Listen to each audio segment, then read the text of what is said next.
Сәлеметсіздер ме? Бүгін арнада сіздермен 8-ші Б сынып оқушысы Әбдікәрім Әсем. Бүгінгі тақырыбымыз мамандықты таңдау, келешекті таңдау тақырыбында болмақ. Алдағы келешек өмірге қажет мамандықты таңдау әр шәкірттің арманы. Мамандық бұл біздің ақылмен сүретін өміріміз.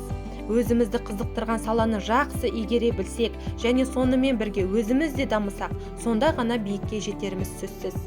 Ал өзіме келетін болсам, менің таңдауым қасиетті мамандық иелерінің ішіндегі ең жауһар, ең асылы ол ұстаз болу.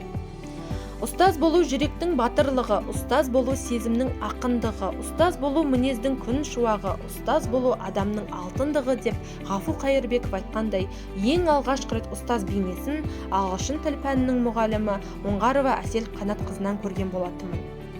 Себебі әр шәкірттің бойында білім шырағын жағып, рухын көтеріп, қолдап, әр сабағын ерекше әдіс-тәсілдермен, ойындармен қызықтыра білген, әр шәкірттің жүрегіне жол сала білген ойын мұғалімі десем де болады.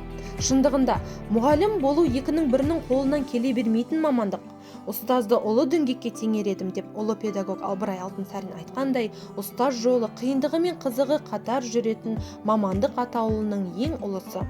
Сондықтан осы асыл жолға түсудің ең бір тиімді жолы ол мектеп табалдырығынан басталмақ. Ол үшін ұбт пәндерінде қазақ тілі әдебиеті пәнін таңдаған дұрыс, сонан соң жоғары оқу орнына филология факультетіне түсу қажет. Мен жасап жатырған таңдау менің жарқын болашағыма нық қадам боларына сөзсіз сенімдімін. Сондықтан сен де өз таңдауыңды қазір жаса.